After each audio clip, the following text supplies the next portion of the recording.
अस्सलामु अलैकुम। औज़ु बिल्लाहि मिनश शैतानिर रजीम। बिस्मिल्लाहिर रहमानिर रहीम। अल्हम्दु लिअहलिही वस्सलातु अला अहलिहा अम्मा बअद। फ़क़द क़ालल्लाहु तबारक व तआला सिबग़तल्लाह व मन अहसनु मिनल्लाहि सिबग़ा। हज़रात, पहले मुझे ये हुक्म दिया गया था कि कुरानी मारिफ़ के सिलसिले में कुछ बातें अर्ज़ करना है। कुरान करीम और हमारी रोज़मर्रा की ज़िंदगी, उस सिलसिले में मैंने कुछ बातें नोट की थी।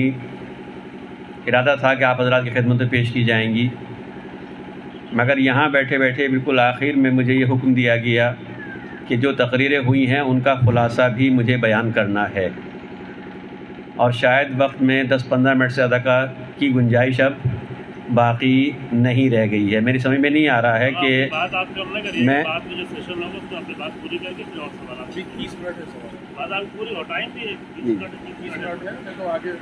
परेशानी ये है कि जिस तरह जॉन साहब क़िबला बयान कर सकते हैं ख़ुलासा करके समेट के, उस तरीके से हम लोग बयान नहीं कर सकते हैं। एक सलवात पढ़ें आप हज़रात मोहम्मद वाले।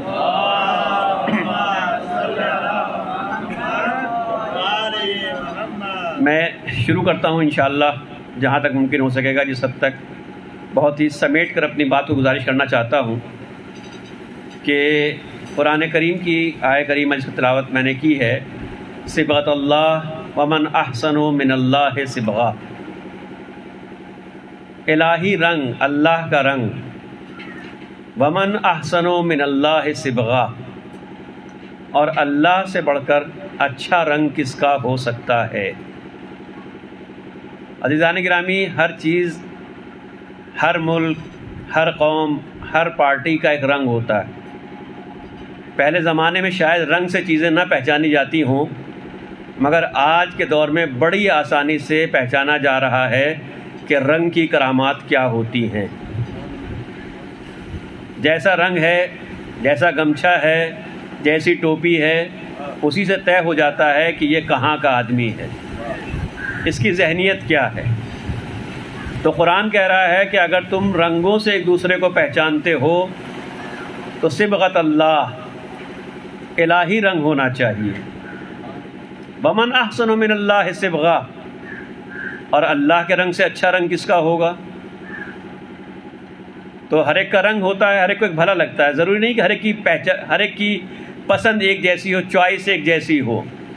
किसी को लाल अच्छा लगता है, किसी को नीला अच्छा लगता है, किसी को ज़ाफ़रानी अच्छा लगता है, किसी को कोई और रंग अच्छा लगता है, किसी को सफ़ेद अच्छा लगता है। तो परवरदिगार तेरा रंग कौन सा है, इलाही रंग कौन सा है जी? कभी गौर किया आपने कि इलाही रंग कौन सा है? बस अज़ीज़ान गिरामी, अगर हम यही तय कर लें, यही सोच लें, और यहाँ से यही तय करके उठें कि हमें इलाही रंग में रंगना है, तो यकीन जानिए कि ये प्रोग्राम भी कामयाब है, ये मेहनतें भी कामयाब हैं, और हमारी ज़िंदगी भी कामयाब है।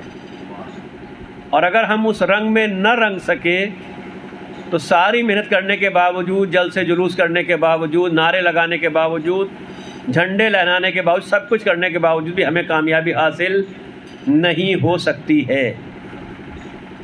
बात यह है कि खुदा का कोई ख़ास रंग नहीं है। ऐसा नहीं खुदा ने कहा हो कि मेरा रंग मसलन नीला है या पीला है या लाल है। अगर ऐसा होता तो सब उसी रंग में रंग लिया करते अपने को। जैसे आजकल के नेता बिल्कुल वाइट, सफ़ेद पहनते हैं। क्यों सफ़ेद पहनते हैं? ऊपर से लेके नीचे तक बिल्कुल सफ़ेद सफ़ेद होते हैं। किसी ने कहा कि भाई ये नेता लोग सफ़ेद क्यों पहनते हैं? कहा इसके अलावा इनके पास कुछ और वाइट है ही नहीं, बाकी सब ब्लैक ही ब्लैक है। उनका पूरा किरदार ब्लैक है, पूरा कैरेक्टर ब्लैक है। ज़िंदगी में कहीं भी सफ़ेदी नहीं है। चमक क्या होगी? तो कपड़ों के ज़रिए चमक दिखाना चाहते हैं। ऐसे ही अगर खुदा ने भी बता दिया होता मेरा रंग फ़लाँ है, तो हम सब भी उसी रंग में डूबे होते लगा के आया करते और कहते सबसे बड़े इलाही रंग में रंगे हुए हम हैं। लेकिन अजीज़ान गिरामी, खुदा का रंग कोई रंग नहीं है, बल्कि रंग यानी फ़िक्र, रंग यानी वैल्यूज़, रंग यानी अक़दार, रंग यानी आमाल, रंग यानी किरदार, कि इंसान इलाही किरदार के अंदर डूबा हुआ हो। इंसान खुदाई किरदार, खुदाई रंग, कुरानी रंग, जिसका बार बार उलमा यहाँ के ऊपर तज़किरा कर रहे हैं कि हम उस रंग के अंदर डूबे हुए हों, हमारा किरदार वैसा हो, तो इसका मतलब ये है कि हम खुदा के रंग में रंगे हुए हैं। हमारी परेशानी क्या है? क़िबला ने बयान किया कि यहाँ पर खाली मसाइल नहीं बयान करना है, बल्कि मसाइल से ज़्यादा हल बयान करना है। हमारी परेशानी क्या है? हमारी परेशानी ये है कि हम ना सही माना में मुसलमान ही हैं, दीनदार ही हैं, और ना अच्छे तरीक़े से ढंग से बेईमान ही हैं, बेदीन ही हैं। हम तय नहीं कर पाते हैं कि इधर चलना है हमें कि इधर चलना है। कभी इधर भागते हैं, कभी उधर भागते हैं, कभी सोचते हैं ये भी मिल जाए, कभी सोचते हैं ये भी उठा लिया जाए, ये भी ले लिया जाए। हम किसी एक ढर्रे पर नहीं हैं। हमारी ज़िंदगी जो परेशानियां हैं, इज़्तिराब है, बेचैनी है, वो इसीलिए कि हमारी कोई एक लाइन तय नहीं है, कोई एक फ़िक्र नहीं है, कोई एक रविश नहीं है। हम आधा तीतर आधा बटेर हैं, ना तीतर ही तीतर है बिल्कुल, ना बटेर ही बटेर। कभी वो हो जाते हैं, कभी इधर हो जाते हैं, कुछ तय नहीं हो पाता है। जी, गालिबन गालिब ने कहा था कि ईमा मुझे रोके है तो खींचे, ईमा मुझे खींचे है, ईमा मुझे रोके है तो खींचे है मुझे कुफ्र, काबा मेरे पीछे है कलीसा मेरे आगे। हम ये तय नहीं कर पाते हैं कि हमें किधर जाना है। हमारी ज़िंदगी की परेशानी यही है, यहीं से हमारा इज़्तिराब है, यहीं से हम डिप्रेशन में जाते हैं, यहीं से हमारे ऊपर अटैक होते, स्ट्रेस होता है। हमें सारी ज़हमतें हमारी इसीलिए हैं कि हमने वो ढर्रा छोड़ दिया है, वो रवि छोड़ दी है। इलाज क्या है? इलाज ये है कि हम वाक़ईन खुदाई रंग में रंग जाएं। वाक़ईन हमारी ज़िंदगी ईमान के साए में होना चाहिए, वाक़ईन खुदा को हाज़िर नाज़िर समझना चाहिए। ज़िंदगी के हर मरहले में हमें यकीन होना चाहिए कि एक दिन रोज़े हिसाब है, हमें हिसाब देना होगा। हकीकत हाल ये है कि हमारे माशरे में दीनदारों की बात कर रहा हूँ, बेदीनों की बात नहीं कर रहा हूँ। हम दीनदारों के माशरे में भी तौहीद कमज़ोर बल्कि इंतहाई मज़लूम है। तौहीद कहते तो हैं, हम मानते तो हैं, अल्लाह को एक समझते तो हैं, मगर हकीकत यह है कि बहुत कमज़ोर है बल्कि मज़लूम है। और उलमा की ज़बान में अगर कहूँ कि आवाम को तो जाने दीजिए, आजकल तौहीद ख़वास के यहाँ भी बड़ी मज़लूम है बेचारी। सब की तान अगर टूटती है आके, शोहरा की तान, रदीफ, काफिया, जो कुछ भी टूटता है आके, वो सारा नज़ला जो गिरता है वो किसके ऊपर आके गिरता है? तौहीद के ऊपर ही। उससे ज़्यादा मज़लूम कोई और ज़माने में दिखाई नहीं देता है। बड़ी अच्छी बात कही एक साहब ने अभी कुछ दिनों पहले कि कुरान के बारे में इनकार कर दिया गया, इल्ज़ाम लगा दिया गया, कहा यह कुरान हकीकी नहीं है, इसमें इतनी आयतें ऐसी हैं, इतनी आयतें ऐसी हैं, पैगंबर की शान में गुस्ताखी की गई। कहीं से कोई रद्द अमल ज़ाहिर नहीं हुआ, ना कोई एहतजाज, ना कोई जलसा, ना कोई जुलूस, ना कोई फला। लखनऊ में एक साहब तकरीर कर रहे थे मस्जिद में, उन्होंने कहा कि अगर यही एक लफ्ज़ मौलाए कायनात के बारे में कह दिया गया होता, इतनी ज़रा सी जसारत इमाम मौलाए कायनात की शान में कर दी गई होती, फिर आप देखते कि हमारा रद्द अमल क्या होता। तो नबूवत पर हमला होता रहे, तौहीद पर हमला होता रहे, हमारी रगों में कोई हरारत, हमारे खून में कोई हरारत नहीं होती है। दूसरी पर हमला हो जाए हमें कोई परेशानी नहीं होती है, लेकिन जो को हम समझते हैं। तो अज़ीज़ान गिरामी, पहली बात यह है कि हमें मुकम्मल तौहीद को मजबूत करना चाहिए और अपनी ज़िंदगी को तौहीद के आईने में गुजारना चाहिए। दूसरी बात, ये किसी भी लम्हे दुश्मनों से गाफिल नहीं होना चाहिए, इसलिए कि दुश्मन किसी भी लम्हे मौका पाकर हमारी दुनिया भी बर्बाद कर सकता है और हमारी आखिरत भी बर्बाद कर सकता है। दुश्मन ज़ाहिरी भी हो सकता है, हमारे अंदर छुपा हुआ भी हो सकता है, खुद हमारे नफ्स में छुपा हुआ भी हो सकता है। कुरान ने कहा इन्नहु लकुम अदुव्वुम मुबीन, ये तुम्हारा खुला हुआ दुश्मन है। ये हमारी बदनसीबी है कि हम अपने खुले हुए दुश्मन को भी ना पहचान पाते हैं, ना उससे हम मुकाबला करने के बारे में कभी सोचते हैं। तीसरी बात यह है कि हमारी ज़िंदगी का हर लम्हा, हर कदम, हर अमल, हर फ़िक्र ये दीन और शरीयत के सांचे में ढली होना चाहिए। दीन और शरीयत के सांचे में होना चाहिए। जैसा कि क़िबला ने फरमाया, मैं तरतीब थोड़ा उलट रहा हूँ कि मौलाना अख्तर अब्बास जॉन साहब ने फरमाया कि कुरानी उसूल हमें तलाश करना चाहिए और कुरानी उसूलों के मुताबिक ज़िंदगी गुजारना चाहिए। कुरान ने ज़िंदगी के उसूल मुरतब किए हैं। जब हम कुरान के बारे में फ़ज़ाइल बयान करते हैं फिर हमसे आगे कोई नहीं होता। लारत भी वला याबसिन इल्ला फ़ी किताब मुबीन, कोई चीज़ ऐसी नहीं है, कोई खुशकोतर ऐसा नहीं है जो कुरान ने बयान ना किया हो, कुरान के अंदर ना पाया। तो अच्छा, इस बारे में क्या ख्याल है, इसके बारे में क्या नज़रिया है, ये तो पता नहीं है। जब हम फ़ज़ाइल बयान करने पे आते हैं हर चीज़ के, किसी के भी, तो इतने फ़ज़ाइल सुन लीजिए जिसकी कोई इंतहा नहीं है, लेकिन प्रैक्टिकली अमली तौर के ऊपर क्या है वो हमें नज़र नहीं आता है। तो अज़ीज़ान गिरामी, हम दीन खुदा को, हर अमल हमारा, ज़िंदगी का हर लम्हा शरीयत के मुताबिक होना चाहिए। बदकिस्मती से, वक्त नहीं है कि मैं इसकी तशरीह कर सकूं, बदकिस्मती से हमारे दीन के साथ साथ एक और मुतवाज़ी पैरेलल दीन चल रहा है, बल्कि कई चल रहे हैं। अब तो हर जगह पर, हर शहर में, हर इलाके में एक अलग दीन है, एक अलग सिस्टम जारी है। मुसलसल हमारे यहाँ ये नज़र आता है कि हमने बिल्कुल पैरेलल चला रखा है और हम उसको ज़्यादा तवज्जो देते हैं, उसको ज़्यादा अहमियत देते हैं। जो असल दीन है, जो खुदा का पैगाम है, उस पर हम तवज्जो करने की कोशिश नहीं करते हैं। जो आज जो बातें, बस मैं अपनी बात तमाम करता हूँ इंशाअल्लाह, अगर वक्त रहा तो फिर किसी और वक्त। आज जो बातें बयान की गई हैं, सबसे पहले मौलाना हैदर अब्बास साहब ने इमाम हुसैन और कुरान करीम की शबाहतें बयान की हैं और इमाम हुसैन ने जो कुरान के ज़रिए शुबहात का जवाब दिया उसको बयान किया। फिर आपने खैर के बारे में फ़रमाया कि कुरान ने खैर के सिलसिले में 3 गुरूहों का तज़किरा किया है। उसके बाद मौलाना मुनव्वर साहब ने बहुत ही उम्दा बातें बयान की, अलबत्ता सभी ने उम्दा बातें बयान की थी, मगर जो प्रैक्टिकल बात है इसलिए मैं अर्ज़ कर रहा हूँ कि आपने फरमाया कि कुरान सीखने के लिए कम से कम अगर हम कुरान की ज़बान नहीं जानते हैं तो अपनी ज़बान में यानी उर्दू में ही कुरान का तर्जुमा पढ़ें, तफसीर पढ़ें, मतालिब के, उसके लिए हमें उर्दू सीखना होगी। इससे बढ़कर हमें अरबी से भी वाकिफ़ होना चाहिए, अरबी सीखना चाहिए। अगर हम अपनी दुनिया के लिए, अपनी नौकरी के लिए अंग्रेज़ी सीख सकते हैं, चाइनीज़ सीख सकते हैं, दूसरी ज़बानें सीख सकते हैं, तो अपनी आखिरत के लिए हम अरबी क्यों नहीं सीख सकते हैं? लिहाजा हमें वो भी सीखने की कोशिश करना चाहिए। दूसरी अहम बात आपने फरमाई कि कुरान फ़हमी की महफ़िलें जगह जगह बर्पा होना चाहिए, उसकी तफसील आपने बयान की है। और उसके बाद ही फरमाया कि गैर मुस्लिमों तक भी कुरान का पैगाम पहुँचाने की कोशिश की जाना चाहिए। मोहतरम नज़र अब्बास साहब ने फरमाया कि रमज़ान का महीना आ रहा है जो कि बहार कुरान है।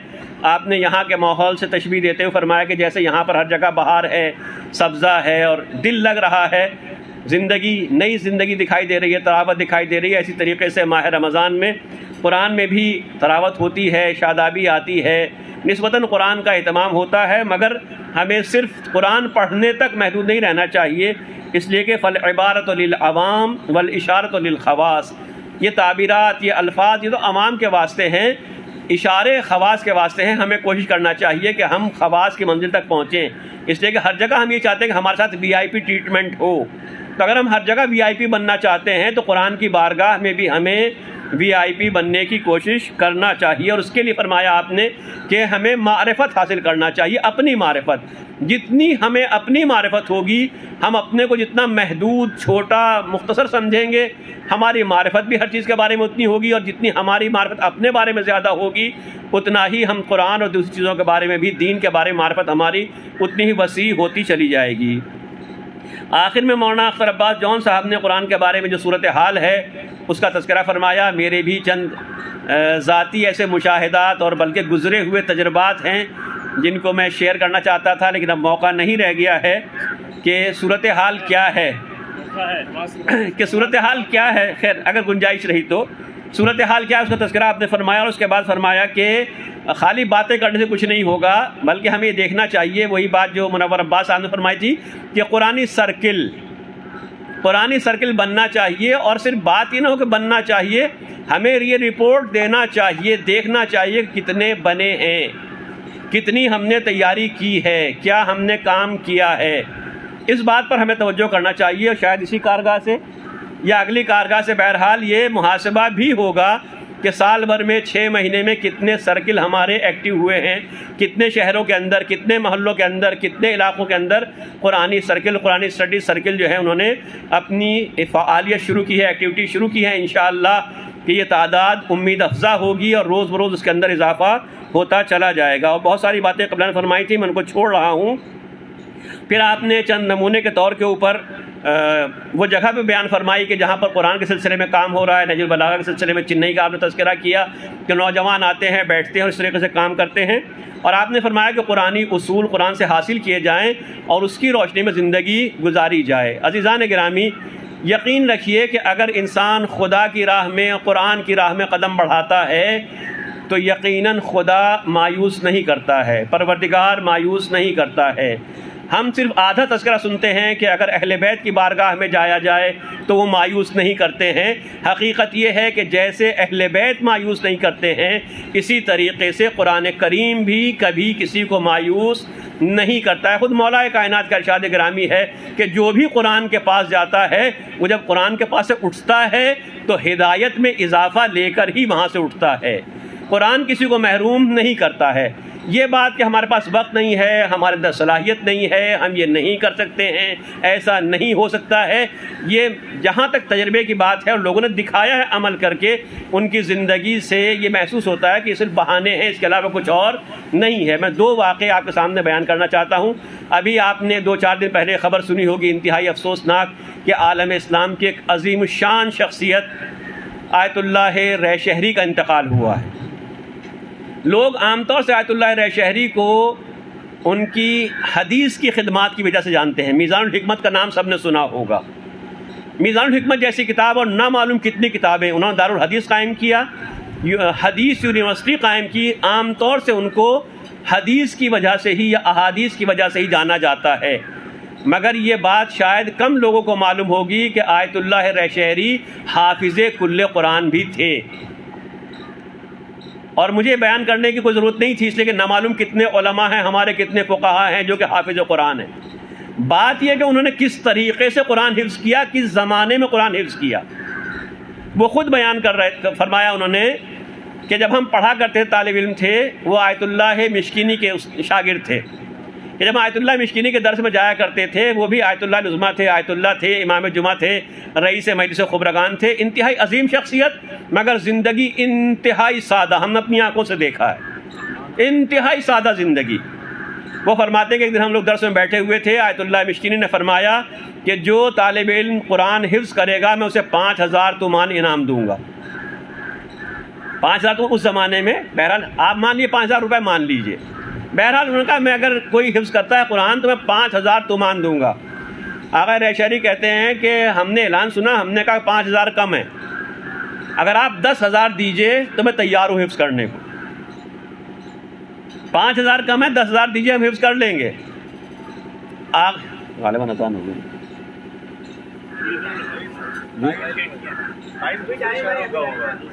तो बंद कर लीजिए जी, बंद कर लीजिए प्लीज़ जी। नहीं बात ही नहीं, लाइव होगा, बात ही नहीं जी। बहरहाल आयतुल्लाह रैशहरी फरमाया कि 5000 कम है, आप अगर 10,000 दें तो हम हिफ्ज़ कर लेंगे। आगा मिश्किनी ने कसम खा के कहा कि खुदा की कसम मेरे पास 10,000 तुमान नहीं है, अगर होते मैं ज़रूर दे देता।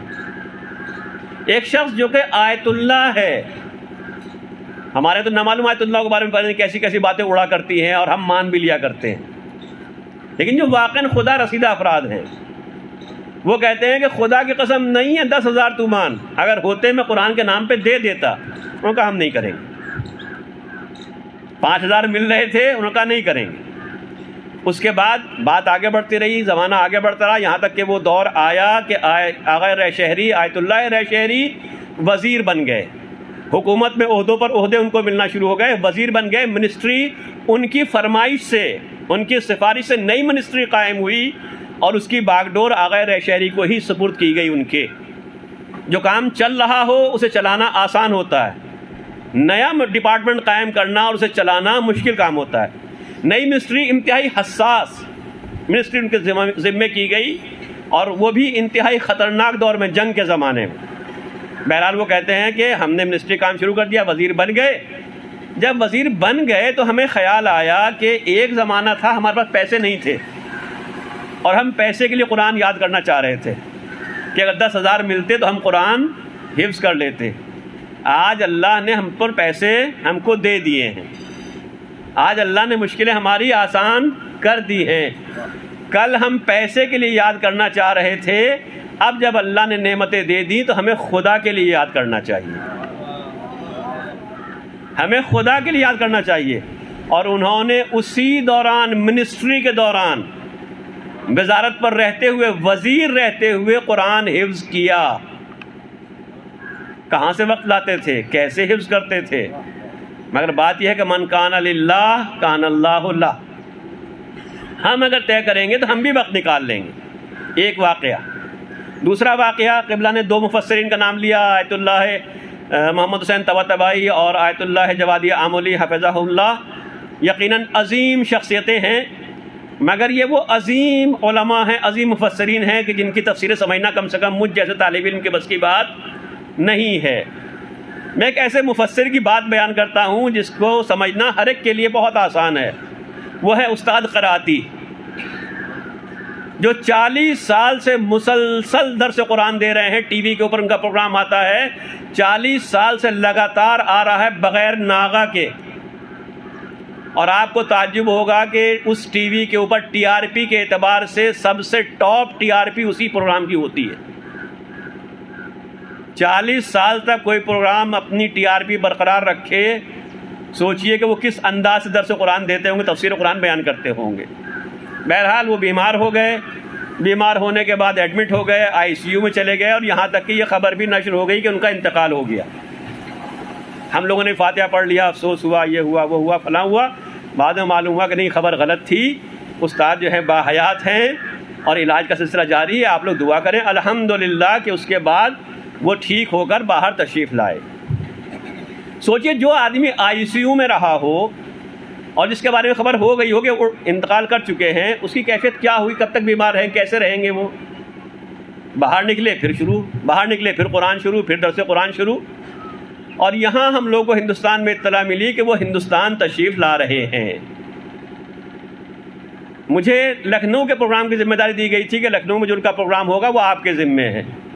मैं हैरत से बताने वाले का मुंह देख रहा था कि जो आदमी आईसीयू में था, बीमार था, चलने फिरने के लायक नहीं, वो हिंदुस्तान आएगा कैसे? सही भी कह रहे हैं कि आप नहीं, कि नहीं, इत्मीनान रखो, बहरहाल आएंगे तो प्रोग्राम होगा। हमने कहा हाँ, ये बात सही है, इतना तो हम मान लेते हैं कि अगर आएंगे तो प्रोग्राम होगा, और अगर ना आ पाए तो बात अलग है। बहरहाल वक्त कम है, वो तशरीफ़ लाए हिंदुस्तान। आते ही आधा घंटा इंतज़ार नहीं किया होगा, उन्होंने दर्स का सिलसिला शुरू कर दिया। उसके बाद तबीयत ख़राब हो गई। वो ब्लैक बोर्ड पर पढ़ाते हैं, पढ़ा रहे थे, साइड में पलंग डाल लिया और दूसरे आदमी से कहा तुम पढ़ाओ, मेरी बीमारी से सिलसिला रुकना नहीं चाहिए। ये ख़वातीन के लिए प्रोग्राम था। अगले दिन उलमा के लिए, अफाजिल के लिए प्रोग्राम था। वहाँ पर उनको जमा किया, बयान किया, दर्स देना शुरू किया। सुबह से लेकर शाम तक दर्स देते रहे। और उसके बाद उन्होंने फरमाया कि देखो, मैं उस्ताद हूँ, मुफस्सिर कुरान हूँ, अच्छा दर्स देता हूँ, लोग मेरे दर्स को दिलचस्पी सुनते हैं, मगर मैं हिंदुस्तान दर्स देने के लिए नहीं आया हूँ।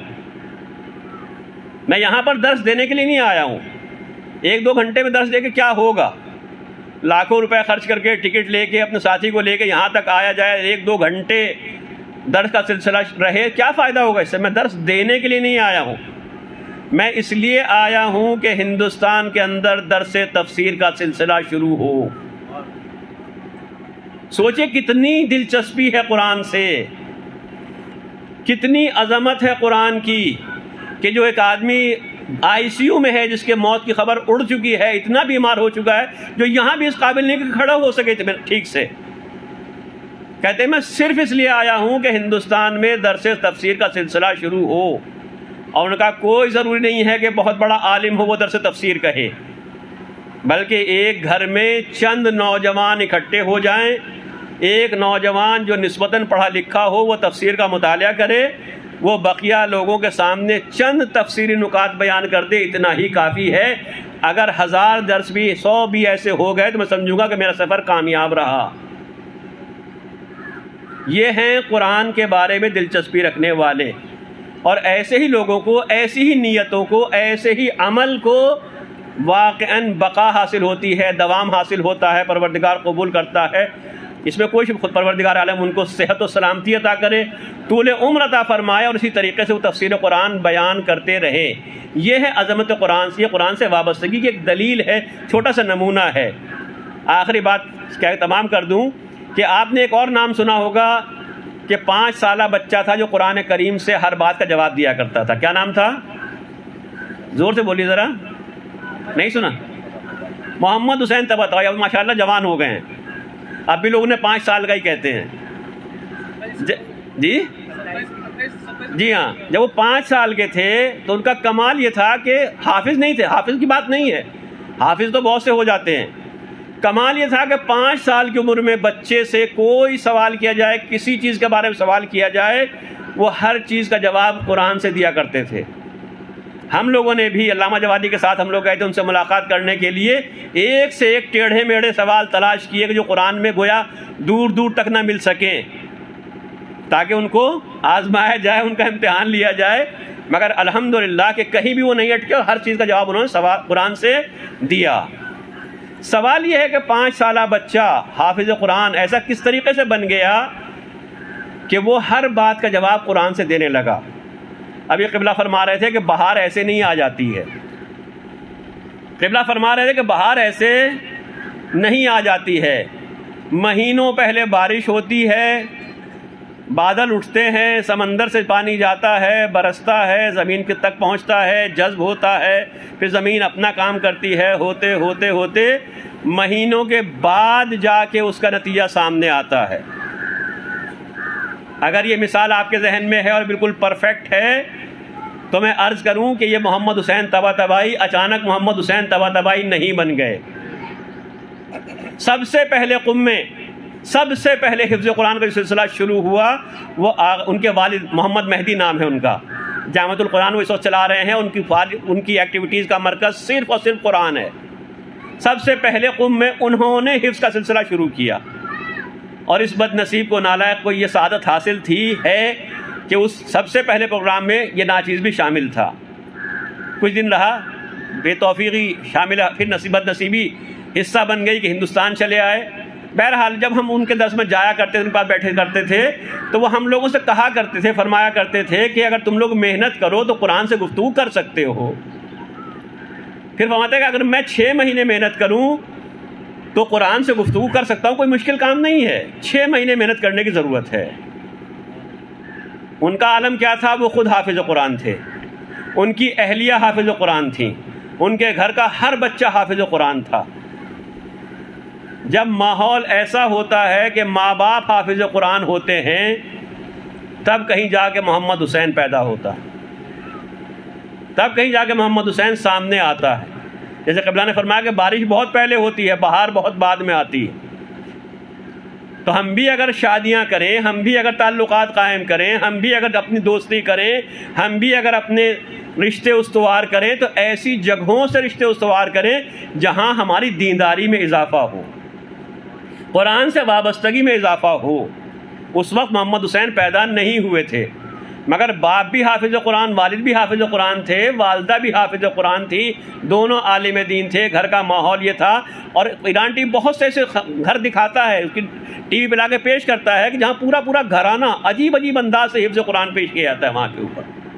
बहरहाल अगर वाबस्तगी ऐसी होती है तो खुदा भी अज्र देने में हरगिज़ बुख़्ल से काम नहीं लेता। इन्नल्लाह ला युज़ीउ अज्रल मुहसिनीन। अगर तुम कुरान के लिए काम कर रहे हो, हमारे पैगाम के लिए काम कर रहे हो, हमारे पैगाम की बका के लिए काम कर रहे हो, तो जो आखिरत में इनाम मिलेगा वो तो मिलेगा ही। जो आखिरत में पैगाम इनाम मिलेगा तो मिलेगा ही। हम दुनिया में ही तुम्हें इतना पैगाम, इतना इनाम देंगे, अज्र देंगे कि जिसका दुनिया कोई हिसाब नहीं कर सकती है, अंदाज़ा नहीं लगा सकती है कि किस तरीके से वो बच्चा पूरे आलम तशरीह बल्कि आलम इस्लाम की इज़्ज़त बना हुआ था और एहतराम से हर एक उसका नाम लिया जाता था। हत्ता कि 5 साल की उम्र में उसे आयतुल्लाहिल उज़्मा का लक़ब दिया गया। 5 साला आयतुल्लाहिल उज़्मा उनको कहा जाता था। ये क्या है? ये कुरान से वाबस्तगी की दलील है। बहरहाल अगर हम भी कुरान से वाबस्ता होना चाहें, ऐसा नहीं है कि सारी नेकियां, सारी खूबियां, सारे फ़ज़ाइल, सारे कमालात कुछ उन्हीं के हिस्से में आए हैं, कुछ हमारे हिस्से में भी आ सकते हैं, बशर्ते कि हम सिद्क़ दिल के साथ, पाकीज़ा नीयत के साथ इस राह में कदम बढ़ाने को तैयार हों। कुरान का ऐलान है कि अल्लज़ीना जाहदू फ़ीना लनहदियन्नहुम सुबुलना, तुम कदम तुम बढ़ाओ, रास्ते हम दिखाते चले जाएंगे। वस्सलामु अलैकुम व रहमतुल्लाहि व बरकातुहू।